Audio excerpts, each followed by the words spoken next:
I always felt that design should be for everyone. So when I started to open my practice in New York 16 years ago, I was determined to do some very mass-produced commodity and to really try to work with products that really touch everybody.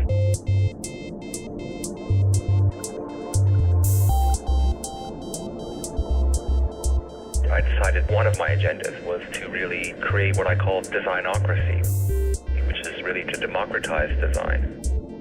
Design is what we can bring to everyday life, to human beings, to have a more pleasurable, more interesting life.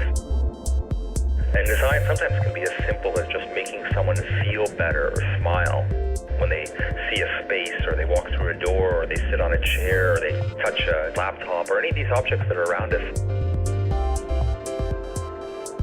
And in my work, I use a lot of color. The human eye can supposedly perceive 16,000 colors. Then why aren't we exploiting that sense?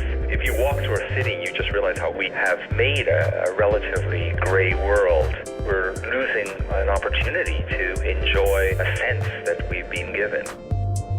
While I always feel that all objects and products should have a very human connection, so I use a lot of soft and organic forms, and I've developed over the years what I call blobjects, which is a kind of an extension of the human body in a way.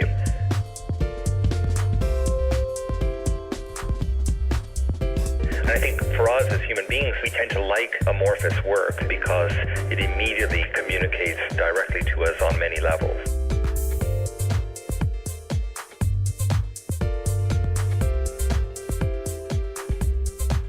The world we live in now is a multi-dimensional world and non-linear. A straight line doesn't exist in nature. And at the same time, all architectural components for the last century now have been built on a Cartesian grid. And a Cartesian world is a linear world. When you came to me, the idea was to really comment on this idea that we created a Cartesian world. I thought to make windows that are kind of organic, amorphous gestures all around a building. I imagine, if you woke up and you looked and all of a sudden you had this massive, huge kind of globular shaped cutout looking outside of your view. I think it could really bring a momentary sense of feeling alive. I think at the end of the day, design for me is really about innovation and about moving us or evolving humanity. All our products, our things, our architecture, our spaces should have a resonance, a connection, a message about the time in which we live. And we, in IAC collectively, we're building a better material world.